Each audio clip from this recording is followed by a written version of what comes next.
Right. Type 10 wrestlers who into YouTube search bar. Have a quick look at the results. And don't give me your pearl-clutching bollocks. I am giving the people what they want. You don't want to know about the intricacies of Hiroshi Tanahashi's work or why Daniel Bryan makes everything he touches better with his subtle heel nuances. You want to know if Sid really did his pants, don't you? Don't you? I'm Adam Wilborn from What Culture, and these are 10 wrestlers who poop their pants in the ring. Number 10. Tommy Dreamer. Mark Henry could beat the crap out of you, and he applied this maxim literally in a WWE CW match with Tommy Dreamer. Just a quick heads up, this story is eye-watering. Dreamer absorbed a slam from Henry in the match, immediately following which he detected an atrocious smell. He felt nothing and wondered whether Henry or manager Tony Atlas had ingested too much protein. Upon departing for the backstage area, however, Dreamer, having left his clean underwear back in the hotel, decided to recycle his old gear and in it discovered a large cube of poop. He thought he'd fallen victim to a textbook wrestling rib. Oh, the banter.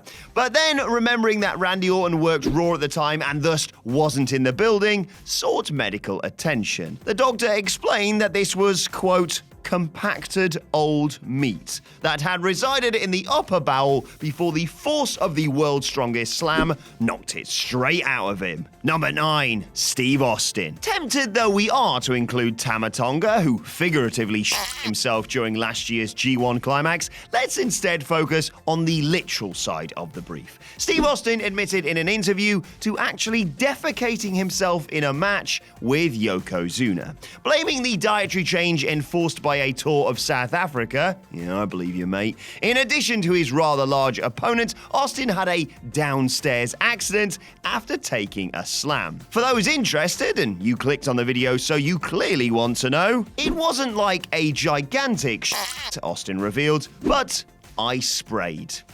Lovely. Number 8. Andre the Giant. This is far more gruesome and far more fatalistic than the majority of the entries on this list. Buckle up, buckaroos.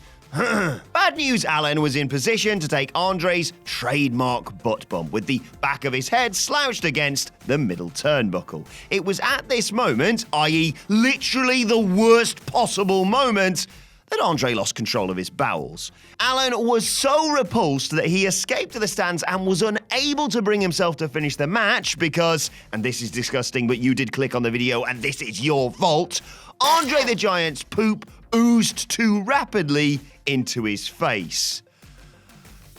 My parents watched this. Number 7. John Cena. John Cena himself every time he tries to throw a dropkick, but he actually himself once during a match with Scott Steiner in Saskatoon. Or was that Winnipeg? Curiously, as we delve deeper, we discover that Cena has switched the location of his accident. On Total Divas, Cena, in response to the story of Natalya urinating on herself, yep, that was a thing too, told then Belle Nikki Bella that he pooped himself once in Saskatoon. This contradicted his previous account to WWE Magazine, in which he stated the location as Winnipeg. Perhaps he could only remember that it transpired in a town with one of those funny names WWE will never say out loud when they promote shows there. Thankfully, being from England, we don't have silly place names here. Anyway, Cena claims that he both vomited and pooped underneath the ring, blaming food poisoning for the incident that we definitely believe happened. Number 6. Yokozuna. Yokozuna really was great for his time, a refreshingly dominant heel and implausibly agile behemoth. He drew eyes to his freakish look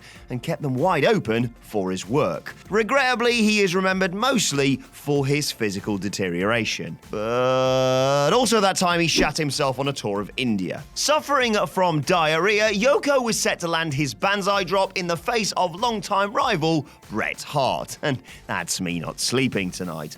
Hart noticed above him a wet brown stain on Yoko's trunks, but Hart wasn't your average worker. Knowing he had the timing and the agility to avoid a move devastating even before the impact, the Hitman scurried away as fast as he ever moved in a WWE ring. Given that Hart once chucked himself around one to make Tom McGee look like a megastar, it's safe to infer that it was quicker than an Eric Bischoff backtrack. Well done, everyone. That is halfway. Here's a picture of a silly doggy to cleanse your palate before round 2. Right, who's next? Oh no. Number 5, The Big Show. Once briefly billed as the biological son of Andre the Giant, The Big Show did eventually follow in his footsteps. No, he didn't become a mega-drawing freak show attraction, but he did himself in the ring one time. Look, in late 2002, Show was struggling with his diet. Whatever Big Show had eaten, it didn't stay in his stomach long on a fateful South African house show. As recounted to Sam Roberts, Show took a few Germans from Brock Lesnar and, well, that was all she wrote. Show pooped himself and Lesnar pissed himself laughing. As part of the routine, Lesnar would take out both Show and then manager Paul Heyman in the post-match. Show would then drape Heyman over his shoulder and carry him out of the arena in a sad sack visual designed to amuse the crowd. But he couldn't do that bit on the night for, yeah, obvious reasons. He had to waddle out. Fun fact, Show then had to hose the excrement from his gear because, quote, it wasn't like there was a store nearby. Wrestling is disgusting. Number 4, Sami Callihan. Sami Callihan. He once powerbombed Adam Cole onto a pile of worked crap because he revels in repulsing each and every one of our senses. Anyhoot, Sami blames an overindulgence of energy drinks for his accidents. Plural. Callahan's owned up to going brown downtown on 3 separate occasions, including an accident in which he wrestled Kyle O'Reilly, the memory of which might inform the Undisputed Era star's seminal unamused facial expressions. You never know. Number 3, Mr. McMahon. Of bloody course. Mr. McMahon technically didn't his pants in the ring, but he did wear his stained pants to the ring. Like so much else in WWE, this tale has origins in abject cruelty. Gerald Briscoe has a famously weak disposition to bodily fluids, and Vince McMahon loves all that jazz, not sneezing or nodding though. In any event, in a concerted effort to make a long-standing subordinate violently ill, don't be a bully, be a star, kids, Vince McMahon broke wind in his face. Briscoe, as Jim Ross told it to OP Radio, almost fell out of his chair holding his stomach and dry heaving. The rib, though, backfired, and in stark contrast to his treatment of pushers, the COO followed through. He then asked Bruce Pritchard if the dookie was visible, because McMahon was up for his on-screen segment, you see, and yeah, it was. McMahon, content that his suit jacket just about covered his stained khakis, proceeded with no compunction. What a guy. The production truck was too frightened to shoot him above the waist, and thus McMahon avoided embarrassment. Triple H, according to Ross, then chased Briscoe around backstage with the offending trousers. It sounds just like working at What Culture, that. Number 2, CM Punk. CM Punk is very, almost too forthcoming about his own in-ring accident. At the time, December 2013, he quite cheerily revealed that he'd just his britches on SmackDown on Twitter, and then asked people to retweet, as you do. Tonally at odds with the rest of the video, this is less gross out ha-ha, more grim indictment of the cumulative effects of WWE's schedule and alleged medical negligence. Ha-ha. Punk did what he did on SmackDown because, pumped to the gills with antibiotics, didn't have enough good bacteria to fight the good fight. The accident transpired, as you can see here, with Punk subdued in a Dean Ambrose chinlock. Can you imagine the stench were Punk to actually return and wrestle someone like Jinder Mahal or Baron Corbin in 2019? Punk left behind 2 brown streaks on the canvas in a quite revolting visual metaphor of WWE's quite revolting affront to workers' rights. Punk actually saw the humour in it at the time. I was laughing, Vince was laughing, he once said. So basically, the last time Punk and Vince bonded, quite fittingly, was over fecal matter. Number 1. Sid. We may never receive a definitive answer to this great mystery of pro wrestling folklore. We were so close to take a had agreed in principle to various Q&A sessions this year, at which surely an intrepid fan would have asked. But no, appalled at the notion of his most loyal performer making money outside of the WWE umbrella, Vince McMahon hit the skids on that. But what about the skid marks? Did Sid shit his pants at WrestleMania 13?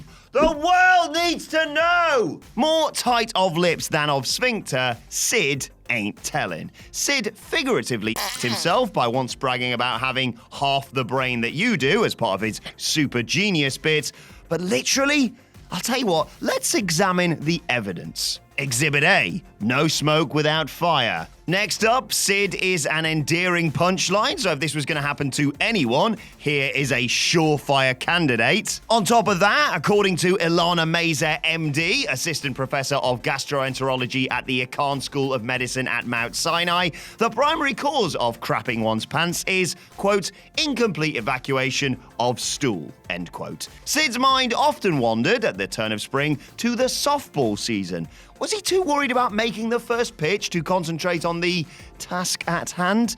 And finally, it is funnier to simply believe that it did happen.